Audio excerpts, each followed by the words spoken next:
얼마 전에 2주 전이었죠. 2주 전에 부활절을 우리가 지켰지만 오늘 본문을 보면서 다시 한번 더 부활에 대해서 생각을 해보려고 하는데요. 오늘 우리가 생각해 보기를 원하는 것은 부활 신앙에 대한 것입니다. 우리 성도님들은 부활 신앙에 대해서 생각해 보셨습니까?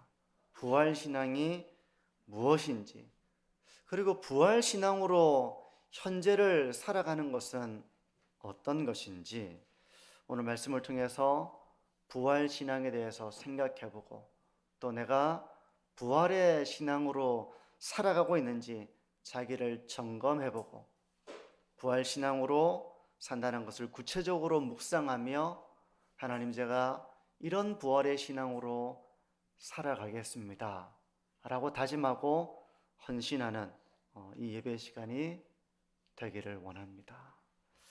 예수님은 제자들 중에 특별히 베드로와 야고보와 요한을 내리시고 높은 산으로 올라가신 이후에 그곳에서 영광스러운 모습으로 변화되셨습니다. 오늘 본문의 1절과 2절을 보십시오. 엿새 후에 예수께서 베드로와 야고보와 그 형제 요한을 내리시고 따로 높은 산에 올라가셨더니 그들 앞에서 변형되사 그 얼굴이 해같이 빛나며 옷이 빛과 같이 휘어졌더라. 여기서 예수님께서 높은 산에 올라가셔서 제자들 앞에서 변형되셨다 이렇게 말씀하고 있습니다. 이 변형되었다라고 하는 말을 원어적으로 보면 어떤 의미가 있는가 하면, 마치 애벌레가 나비가 되는 이 과정 중에 애벌레가 번데기가 되었다가 나중에 나비가 되는 것처럼, 전혀 다른 형태가 되는 것처럼 예수님이 그렇게 변형되셨다는 것입니다. 그러니 이전과 다른 모습이 되셨다는 거예요. 2절에 보시면 그 얼굴이 해같이 빛나는 모습으로, 옷이 빛과 같이 휘어진, 한마디로 아주 영광스러운 모습으로 변화되셨다는 것입니다. 이게 무슨 의미일까요? 예수님은 왜 갑자기 제자들을 데리시고 높은 산에 올라가셔서 이런 모습으로 변화되신 것일까요? 제자들에게 무엇을 교훈하시기 위함이었을까요? 도대체 이 사건의 의미가 무엇인가? 이런 물음을 가지고 좀 더 오늘 본문을 들여다보려고 하는데요. 예수님은 영광스럽게 변화되셨을 뿐만 아니라 이때 예수님과 함께 이야기하는 사람들이 있었습니다. 3절을 보십시오. 그때 모세와 엘리야가 예수와 더불어 말하는 것이 그들에게 보이거늘, 제자들이 높은 산에 올라가서 예수님이 영광스럽게 변화되신 것을 보았습니다. 그러면서 또 한편에 모세와 엘리야가 예수님과 더불어 말하는 것을 또 보게 되었다는 것입니다. 이야, 갈수록 첩첩산중 같아요. 도대체 이게 무슨 말씀인가? 너무 당황스럽고 갑작스럽고 의미를 알기가 참 어렵습니다. 아마 이 상황 가운데 있었던 제자들 역시 도대체 이게 무슨 일이지? 라고 상당히 당황스러웠을 수 있어요. 모세와 엘리야의 등장이 의미하는 것이 무엇일까? 한 주석가는 이렇게 말합니다. 들어보십시오. 모세와 엘리야는 구약을 율법과 선지자라는 두 부분으로 나눌 때 그 각각의 부분을 대표할 수 있는 뛰어난 사람들입니다. 그러니까 모세하면 율법을 대표하는 그런 인물로 생각되었다는 것입니다. 구약에 보면 여러 책들이 이렇게 구분되어 있는데 창세기부터 신명기까지 5권의 책을 율법서라고 부릅니다. 모세가 기록한 말씀, 율법서라고 그러죠. 그러니까 모세는 율법을 대표하는 한 인물이고요. 엘리야는 선지자를 대표하는 한 인물로서 이 이스라엘 사람들은 생각했던 것입니다. 그러니까 이 광경 속에서 예수님이 어떤 분이신가라는 것을 이제 드러내주고 있는데요. 예수님은 율법과 선지자를 폐하러 오신 분이 아니라 도리어 율법과 선지자를 완전하게 하기 위해서 오신 분이라는 것을 우리에게 가르쳐 주는 것입니다. 마태복음 5장 17절은 이렇게 말씀합니다. 내가 율법이나 선지자를 폐하러 온 줄로 생각하지 말라. 폐하러 온 것이 아니요 완전하게 하려 함이라. 당시 유대인들 가운데에는, 특별히 종교 지도자들 가운데는 예수님이 율법을 폐하고 선지자의 말씀을 폐하러 온 것으로 생각하는 사람들이 있었지만, 예수님은 율법과 선지자를 폐하러 온 것이 아니라 그것을 완전하게 하기 위해서 이 땅에 오신 것입니다. 그러므로 지금 이 순간 예수님께서 모세와 엘리야와 함께 이야기를 나누고 있는 이 모습은 바로 율법과 선지자들이 증거했던 분이 바로 예수님이라는 사실을 드러내주고 있는 것입니다. 예수님이 모세와 엘리야와 대등한 관계에서 이야기를 하는 것이 아니라 그들이 증거하고 기다렸고 기대했던 분이 바로 예수님이라는 것을 드러내고 있는 것입니다. 하지만 제자들은 어리둥절했을 거예요. 베드로의 말을 들어보십시오. 4절입니다. 베드로가 예수께 여쭈어 이르되 주여 우리가 여기 있는 것이 좋사오니 만일 주께서 원하시면 내가 여기서 초막 셋을 짓되 하나는 주님을 위하여, 하나는 모세를 위하여, 하나는 엘리야를 위하여 하리이다. 지금 이런 베드로의 말은 예수님께서 어떤 일을 행하시기 위해서 이 땅에 오셨고 이제 곧 어떤 일을 행하셔야 하는지에 대해서 잘 모르고 있는 그런 모습을 상기시켜 줍니다. 베드로는 지금 영광스럽게 변화되신 예수님을 보는 이 상황 가운데 엄청난 특권을 누리고 있었을 것입니다. 그리고 예수님이 모세와 엘리야와 이야기하는 이 모습을 지켜보고 있는 것이 너무나도 큰 특권이라는 것을 알았을 것입니다. 그래서 베드로는 계속해서 이런 영광스러운 특권을 누리며 살고 싶다는 그 마음의 표현으로 이렇게 이야기를 한 게 아닐까, 그렇게 짐작을 해보게 됩니다. 그런데 이때 성부 하나님께서 말씀하십니다. 5절을 보십시오.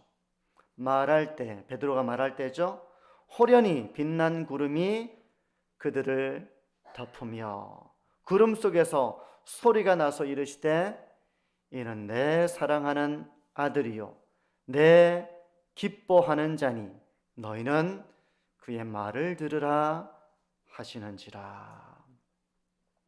성부께서는 예수님을 향해서 이는 내 사랑하는 아들이요 내 기뻐하는 자니 너희는 그의 말을 들으라, 이렇게 말씀하셨습니다.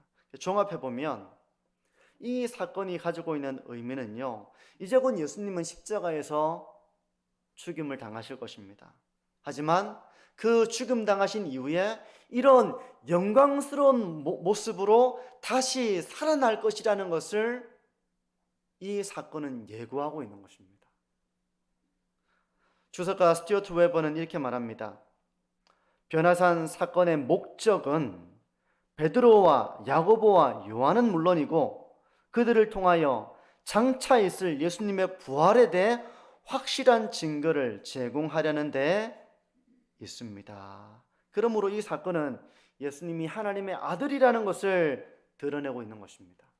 제자들은 이 사건을 통해서 예수님이 하나님의 아들이라는 것을 알게 되는 것입니다. 또한 예수님께서 율법과 선지자들의 증거를 받은 바로 그 그리스도라는 사실을 나타내고 있는 거예요. 뿐만 아니라 이제 곧 예수님은 십자가에서 죽으실 것이지만 이렇게 영광스러운 모습으로 변화될 것이라는 것을 제자들에게 미리 알려주시기 위해서 예수님은 이런 특별한 경험을 제자들에게 하게 하신 것입니다. 그러므로 지금 이 순간 예수님은 이 모든 일이 어떻게 이루어질지를 다 알고 계신 것입니다. 지금 이 마태복음 17장이 위치하고 있는, 오늘 본문이 위치하고 있는 것은 16장과 17장 후반에 있는 부분 속에 샌드위치처럼 위치하고 있는데요. 이 양쪽에 어떤 내용이 있는가 하면 예수님이 자신의 고난과 죽음과 부활에 대해서 알리는 그 내용으로 이루어져 있어요. 예수님이 자신이 고난을 당하시고 죽임을 당하시고 사흘 만에 다시 살아나실 것을 알고 계신 것입니다. 이것은 이미 율법과 선지자를 통해서 예언된 사실이기도 한 것입니다. 이제 예수님께서는 이 죽음의 길을 걸어가고 저주의 길을 걸어가실 것입니다. 갈라디아서 3장 13절은 이렇게 말씀하는데요. 그리스도께서 우리를 위하여 저주를 받은 바 되사. 예수님은 이제 우리가 죄인으로서 받아야 될 그 모든 형벌을 대신 받으시고 우리가 받아야 할 모든 저주를 십자가에서 담당하시게 될 것입니다. 하지만 이 십자가를 앞두신 상황 속에서 예수님은 두렵거나 불안하거나 걱정이 되거나 하는 그런 마음으로 이 십자가를 회피하는 것이 아니라 묵묵히 죽기까지 복종하려는 마음으로 이 십자가를 향해 걸어가고 계신 것입니다. 예수님은 십자가 다음에 있는 그 기쁨, 십자가 다음에 있는 그 영광을 이미 다 내다보시고 십자가를 향하고 계신 것입니다. 그래서 이런 예수님의 심정을 히브리서 12장 2절 중반절 이후로 이렇게 말씀하는데요. 그는, 예수님이죠, 그 앞에 있는 기쁨을 위하여 십자가를 참으사 부끄러움을 개의치 아니하시더니 하나님 보좌 우편에 앉으셨느니라. 아멘. 예수님은 당장 앞에 있는 이 고난과 십자가를 두시고 그 고난을 통과한 이후에 있을 그 기쁨을 바라보셨다는 것입니다. 다시 말해서 십자가 이후에 있을 그 부활을 바라보셨다는 것입니다. 그러면서 눈앞에 있는 십자가를 참으셨고 부끄러움을 개의치 않으셨다는 것입니다. 왜냐하면 십자가 이후에 있을 그 영광과 그 기쁨을 바라보고 있었기 때문에 그런 것입니다. 저는 이 말씀을 통해서 이 부활신앙에 대해서 생각을 해보려고 하는데요. 부활신앙이라고 하는 것은 어떤 것일까요? 지금 우리 성도님들께서는 부활의 신앙을 가지고 살아가고 계십니까? 저는 오늘 이 부활의 신앙을 두 가지로 좀 요약해서 말씀을 나누려고 하는데요. 첫 번째, 부활신앙이라고 하는 것은 장차 우리 역시 영광스러운 모습으로 변화될 날이 있음을 믿고 바라보며 사는 것이 바로 부활신앙입니다. 예수님께서 장차 있을 그 영광, 십자가 그 뒤에 있을 그 기쁨을 바라보시면서 이 십자가의 현실을 직면하셨던 것처럼 우리 역시 이 부활신앙이라고 하는 것은 장차 있을 그 영광을 바라보며 사는 것입니다. 우리 인생의 걸음 가운데에는 지치고 힘든 순간들이 있습니다. 그럴 때 이 부활신앙은 그 앞에 이 현실 그 뒤에 그 너머에 있는 기쁨을 바라보는 것입니다. 주님께서 앞에 있는 기쁨을 바라보신 것처럼 우리 역시 주님을 본받아서 그 앞에 있는 기쁨을 바라보며 사는 것이 바로 부활신앙으로 사는 것입니다. 성도 여러분, 우리가 늘 붙들고 바라봐야 하는 진실은 바로 장차 우리에게 나타날 영광의 때가 있다는 사실입니다. 로마서 8장 18절은 이렇게 말씀하는데요. 생각하건대 현재 고난은 장차 우리에게 나타날 영광과 비교할 수 없도다. 여기서 장차 나타날 영광이라고 하는 것은 바로 우리의 몸이 속량되는 때입니다. 다시 말해서 우리가 영광스럽게 변하는 때이며 그것은 곧 우리의 구원이 완성되는 때입니다. 예수님을 믿는 사람은 이미 구원을 받았습니다. 저와 우리 모든 성도님들은 예수 그리스도를 믿음으로 구원받은 줄 믿습니다. 이미 구원받은 것입니다. 하지만 이 구원이 아직 완성되지 못한 거예요. 구원은 하나님의 예정으로 시작해가지고 때가 되어 복음의 말씀으로 우리를 부르시고 우리를 의롭다 하시고 하나님의 자녀 삼으시고 그리고 성화의 삶을 살아가게 하시며 결국은 영광스러운 모습으로 변화됨으로 구원은 완성됩니다. 그러므로 우리 성도가 궁극적으로 소망하는 때는 바로 이 구원이 완성되는 때예요. 몸의 성령이 이루어지는 때입니다. 장차 나타날 이 영광을 바라보며 그때가 이루어지기를 소망하는 것이 바로 성도의 소망인 줄 믿습니다. 우리는 이것을 소망하는 것입니다. 심지어 천국에 있는 성도들까지 이 때를 소망하며 기다리고 있습니다. 예수님께서 재림하시기 전까지 이 땅을 떠난 성도들은 영원으로 천국에서 안식을 누리죠. 하지만 그들조차도 예수님이 재림하시고 구원의 완성이 이루어지는 때를 기대하고 있다는 것입니다. 성경은 바로 순교자들의 영혼까지도 이 영광스러운 때를 기대하고 있다고 말씀하고 있습니다. 그러므로 사랑하는 성도 여러분, 우리가 이 날을 바라보면서 사는 것이 바로 부활의 신앙으로 사는 것입니다. 더 이상 병듦도 늙음도 고통도 죽음도 없는 이 때를 바라보며 장차 나타날 이 영광을 바라보며 부활의 신앙으로 살아가는 우리 교회가 되기를 바랍니다. 이 부활 신앙을 우리가 더 깊이 묵상해 보시기를 바랍니다. 근데 여기서 좀 더 심화해서 저는 이걸 우리 일상 가운데 좀 적용을 해보기를 원하는데요.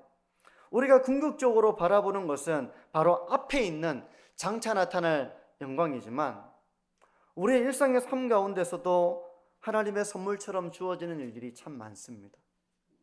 비록 우리의 삶은 시편 90편에서 모세가 고백한 것처럼 우리의 삶은 수고와 슬픔으로 가득 차 있지만 비록 그렇다고 하여 우리의 삶이 언제나 고통으로만 물들어 있는 것은 아닙니다. 전도서 11장 7절은 이렇게 말씀하는데요. 빛은 실로 아름다운 것이라 눈으로 해를 보는 것이 즐거운 일이라 이렇게 고백을 하고 있습니다. 삶 속에는 분명 하나님의 은혜로 우리가 누리는 즐거움이 있다는 것입니다. 아무리 힘들어도 힘듦만 있는 것이 아니라 우리 일상에는 선물처럼 주어지는 행복이 있다는 것입니다. 하나님의 은혜로 주어지는 그 기쁨이 우리에게 있다는 것입니다. 그러므로 그 기쁨을 바라보며 우리가 살아가야 한다는 것입니다. 일할 때는 참 피곤하고 힘들잖아요. 일하면서 우리는 보람도 느끼지만 때로는 너무 고단하고 너무 지치고 힘들 때가 있습니다. 제가 얼마 전에 이찬수 목사님의 설교를 짧게 편집한 그 영상을 보게 되는데 이찬수 목사님은 아직도 설교에 대한 부담 때문에 악몽을 꿀 때가 있다고 그 얘기를 하더라고요. 어떤 악몽인가 하면 설교 준비가 안 돼 있는데 강단에 서서 설교하는 그 꿈을 꾼다는 것입니다. 그러면 꿈속에서 너무 당황스럽고 너무 그 상황이 어찌해야 될지를 모르는 그런 두려움 속에 직면하는데 그러다가 깜짝 놀라서 깬다는 거예요.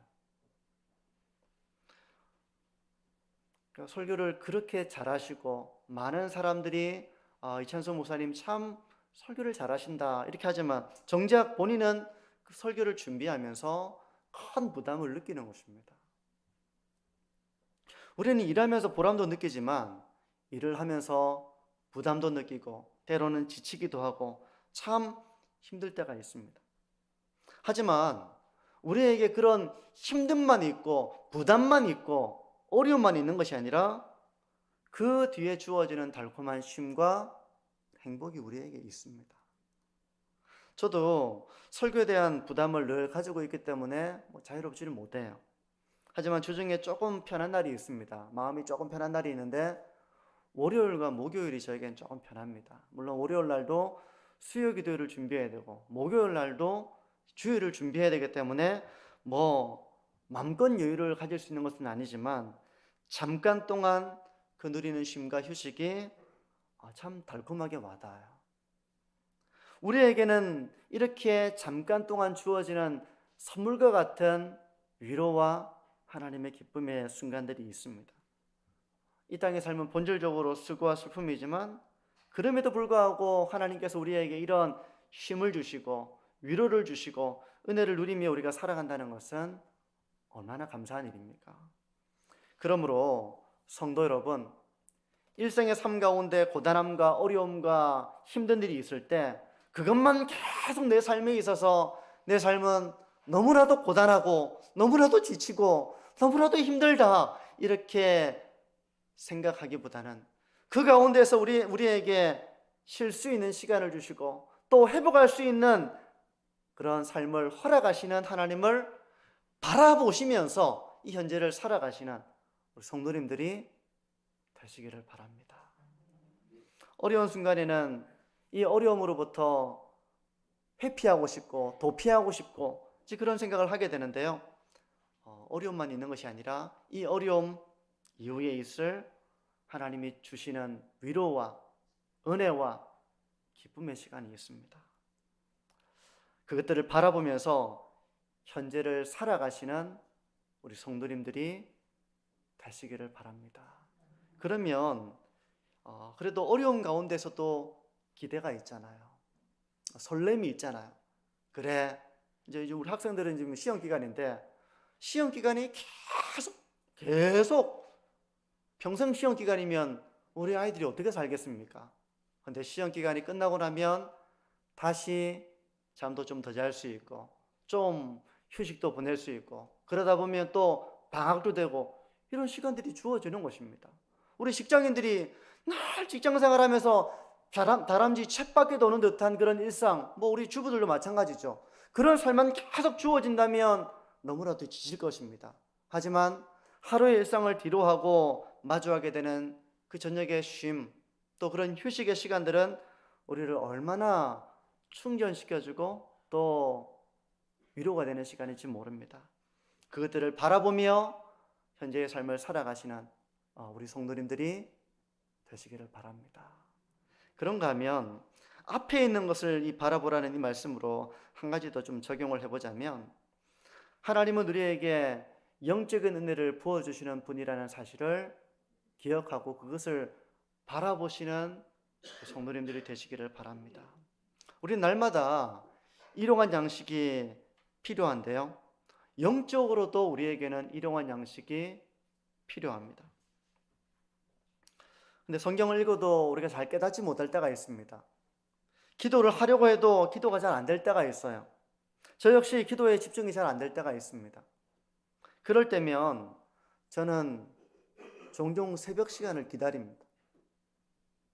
그 고요한 시간에 하나님과 깊이 만나는 그 기도 시간을 기대합니다.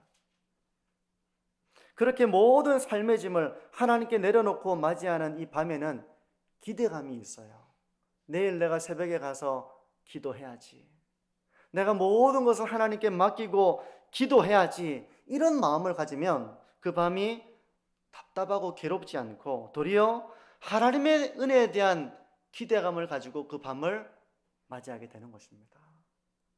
성도 여러분, 앞에 있는 그 은혜, 앞에 있는 그 기쁨, 앞에 있는 그 위로, 앞에 있는 그 영광, 이것을 우리가 바라보며 현재의 삶을 살아가는 우리 성도님들이 되시기를 바랍니다. 이 부활신앙은 첫째로 앞에 있는 기쁨을 바라보는 것이라고 했는데요, 두 번째로 이 부활신앙의 성격을 말하자면 앞에 있는 기쁨을 바라보면서 그 기쁨을 위해서 기꺼이 현재의 십자가를 참아내는 것입니다. 부활신앙이라고 하는 것은 앞에 있는 기쁨을 위해서 현재의 고난과 십자가를 참아내는 거예요. 예를 들어서 점심에 근사한 식사 약속이 잡혀 있습니다. 그러면 배가 고파도 좀 참잖아요. 내가 못 참겠다 하면서 군것질을 막 하는 것이 아니라 도리어 배고픔을 참아냅니다. 절제합니다. 그렇게 하는 이유는 이제 훌륭한 음식들을 맛볼 것이기 때문에 내가 그것을 오롯이 즐기리라, 오롯이 행복하게 그 시간을 맞이하리라 라는 그 마음으로 배고픔을 참는 것입니다. 참아내는 것입니다. 이처럼 부활신앙은 장차 나타날 그 영광을 바라보면서 현재의 고난을 참는 것으로 나타나는 거예요. 성도 여러분, 그러므로 부활신앙은 고난을 견디는 것입니다. 근데 감사하게도 고난은 우리를 넘어뜨리지 못합니다. 오히려 고난은 성도를 더 아름답게 한다는 사실을 알고 계십니까? 하나님, 제 삶에는 왜 이렇게 고난이 많은지 모르겠습니다. 그런데 그 고난은 우리를 더욱더 아름다운 하나님의 사람으로 빚어간다는 거예요. 로마서 3장 4절은 이렇게, 5장 3절과 4절은 이렇게 말씀합니다. 다만 이뿐 아니라 우리가 환난 중에도 즐거워하나니 이는 환난은 인내를, 인내는 연단을, 연단은 소망을 이루는 줄 알미로다. 환난을 좋아할 사람은 없죠. 하지만 환난을 통해서 성도는 인내를 배웁니다. 인내를 배웁니다. 참을성이 없는 사람이 아니라 잘 참는 사람이 되는 것입니다. 그러면서 이 인내를 통해서 성품이 아름답게 단련되어집니다. 그리고 이런 성도는 환난을 통해서 좌절하는 것이 아니라, 아무런 소망이 없이 낙심하는 것이 아니라 도리어 그 소망이 강해진다는 거예요. 이 환난을 통해서 진정한 성도는 소망이 강해진다는 것입니다. 총신대학원의 이한수 교수님은 이렇게 말합니다. 고난은 신자의 소망을 위협하고 약하게 만들기보다는 도리어 단련된 사람의 근육처럼 소망의 힘줄을 더 강인하게 만듭니다. 그러므로 강한 소망은 결국 환난을 통해서 만들어지는 하나님의 선물입니다. 내가 하나님을 정말 강하게 간절하게 사모하고 하나님의 때를 간절하게 소망하는 이 사람은 환난을 통해서 연단된 사람이에요. 환난을 통과하면서 참아내고 인내하고 그 인내하는 가운데서 성품이 단련되는 이 사람은 결국 그 무엇으로도 흔들리지 않는 소망의 사람이 된다는 것입니다. 우리가 주님 품으로 가기 원하는 때는 사실 우리가 건강할 때가 아닙니다. 우리가 부유할 때가 아닙니다. 내가 빨리 주님의 품으로 가고 싶다, 이런 마음을 가지는 때는 우리가 병들었을 때입니다. 우리가 아플 때입니다. 우리가 가난할 때입니다. 우리가 힘들 때예요. 그 힘들 때, 가난할 때, 아플 때, 그 가운데서 인내하고 주님을 의지하고 하나님의 말씀을 붙잡고 기도하고 이러는 사람이 그 가운데 연단되어져서 강한 소망의 사람이 된다는 것입니다. 그러니까 환난은 결국 성도로 하여금 주님을 더욱더 사모하게 만드는 것입니다. 그래서 성도에게는 늙음도 병듦도 죽음도 결국은 소망의 사람으로 만들기 위한 하나님의 섭리 가운데 있는 것입니다. 만약 우리가 나이가 들지도 않고 병들지도 않고 아프지도 않고 한다면 아마 우리는 주님 품을 사모하지 못할 것입니다. 사모하지 못할 거예요. 하지만 우리가 이제 나이가 들고 병들고 아프고 죽음을 맞이하는 이 상황이 다가오면 다가올수록 우리는 더 강한 소망을 가지게 되는 것이죠. 내가 이제 주님 만날 날이 얼마 남지 않았구나. 내가 세상에서 뭔가 붙들 만한 것이 있을 때는 그만큼 주님을 붙들지 못했지만 이제 내가 의지했던 것들이 하나둘씩 다 내 손을 떠나게 될 때 그 사람은 더욱더 인내하며 주님을 의지하고 하나님을 바라보고 하는 소망의 사람이 되는 것입니다. 그러므로 성도 여러분, 앞에 있는 영광을 바라보면서 우리에게 있는 고난을 잘 인내하는 삶을 살아가기를 바랍니다. 인내 가운데서 우리가 참 그 고난 가운데서 정말 성품이 좋은 사람은 그 환난을 겪으면서 성품이 아름다워지는 것입니다. 그냥 편안한 상태에서 내가 정말 아름다운 성품이 되는 것이 아니라 고난과 역경과 그 어려움을 통과하면서 하나님의 사람으로 연단되는 거예요. 그리고 소망의 사람이 되는 것입니다. 우리 만천중앙교회가 현재 고난 가운데서 쉽게 낙심하고 현재 어려움 가운데서 쉽게 좌절하고 이 어려움을 이겨내지 못해서 픽 쓰러지는 것이 아니라 도리어 이 어려움 가운데서 인내의 근육을 키워나가고 또 하나님의 사람으로 연단되어지고 그래서 요동하지 않는 소망의 사람으로 굳건하게 서게 되는 우리 만천중앙교회가 되어지기를 바랍니다. 이제 말씀을 정리하는데요, 성도 여러분, 부활신앙으로 우리가 앞에 있는 기쁨을 바라보며 살기를 바랍니다. 우리에게는 앞에 있는 기쁨이 있습니다. 장차 나타날 영광이 있습니다. 그 영광의 때를 바라보면서 우리가 살아가는 삶이 되기를 바랍니다. 우리가 소풍을 간다고 하면 얼마나 기다립니까? 사모합니까? 또 좋은 약속이 잡혀 있으면 얼마나 그때를 사모합니까? 우리가 장차 나타날 이 영광, 앞에 있는 기쁨을 바라보면서 소망 가운데 살아가는 것, 이것이 바로 부활신앙입니다. 또 현재의 고난을 잘 이겨내야겠습니다. 성도 여러분, 우리가 믿음을 가지고 살아가려고 하면 우리 앞에 고난이 펼쳐집니다. 내가 좀 이기적이면 그 길을 안 가도 되지만 내가 주님의 은혜를 알고 나 자신을 부인하고 주님의 영광을 위해서 내가 살아가려고 하면 뻔히 눈앞에 보이는 십자가가 있습니다. 근데 부활신앙은 그 십자가를 피하지 않고 그 십자가를 지고 가는 거예요. 그러면서 그 십자가를 지고 가며 잘 참는 것입니다. 잘 참으면서 주님을 닮아가는 것입니다. 주님을 닮아가며 소망의 사람으로 굳건하게 서는 거예요. 어떤 상황 속에서도 흔들리지 않고 낙심하지 않는 소망의 사람이 되는 것입니다.